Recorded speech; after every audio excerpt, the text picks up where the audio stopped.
सत्ता का खेल तो चलता रहेगा। सरकारें आएंगी जाएंगी, पार्टियां बनेंगी बिगड़ेंगी, मगर ये देश रहना चाहिए।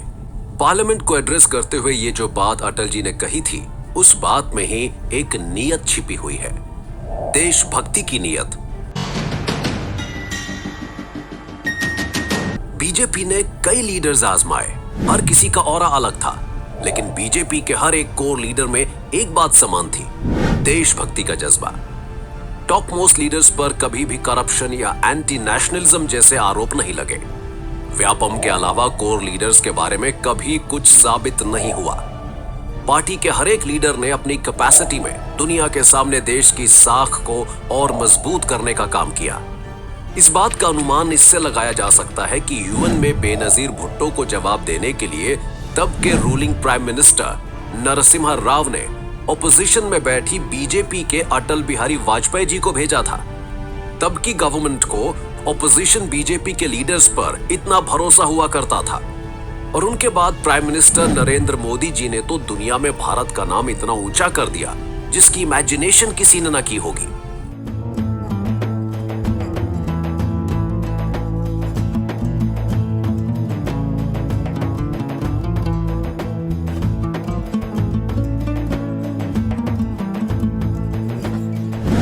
दो 2014 की मोदी वेव में कांग्रेस के साथ साथ सभी ऑपोजिशन पार्टीज नेस्तनाबूद हो गईं।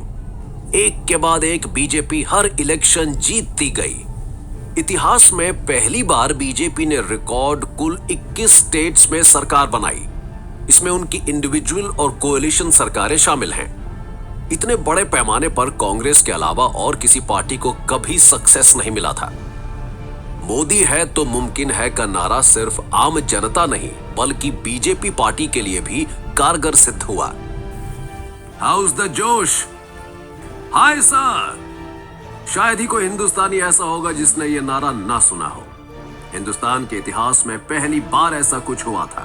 पहली बार जानबूझकर परेशान करने वाले दुश्मन को हिंदुस्तान ने सबक सिखाया था। ये किसी देश के खिलाफ ऑपरेशन नहीं था, बल्कि आतंकवाद के खिलाफ स्ट्राइक थी। हमारे कमांडोज ने किसी देश की आर्मी को निशाना नहीं बनाया था, बल्कि आतंकवादियों को निशाना बनाया था। 18 सितंबर 2016 के उरी के दहशतवादी हमले में शहीद हुए हमारी आर्मी के 19 भाइयों की शहादत का बदला लेने के लिए इस सर्जिकल स्ट्राइक को प्लान किया गया था। उस हमले में पूरे देश का खून खौल उठा था। सर्जिकल स्ट्राइक जैसा मिलिट्री ऑपरेशन हिंदुस्तान पहली बार किया था।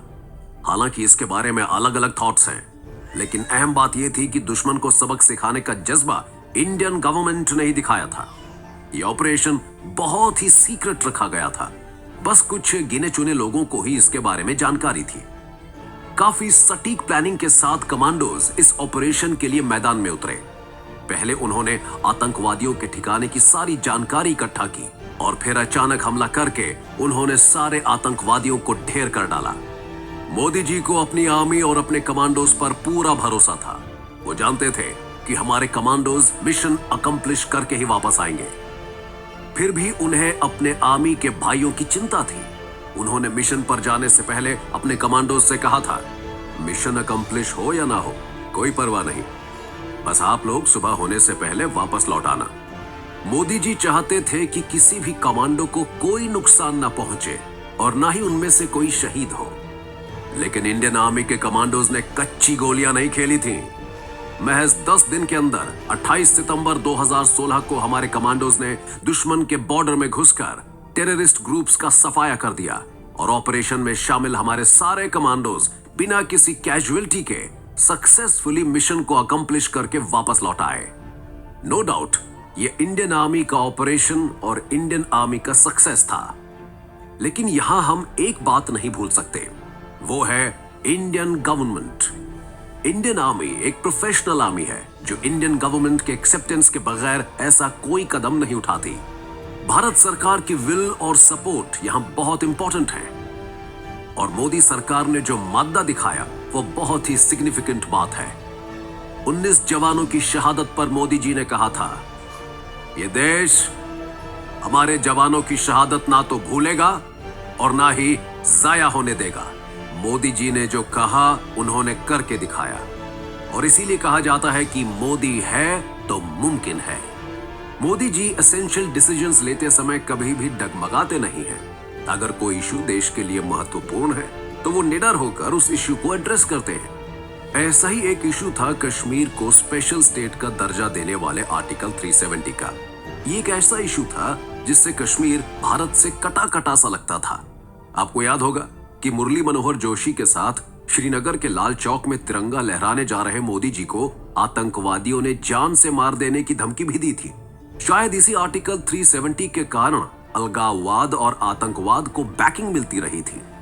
कई सरकारें आईं और चली गईं, हर किसी ने आर्टिकल 370 की बात की, लेकिन बस बातें ही की।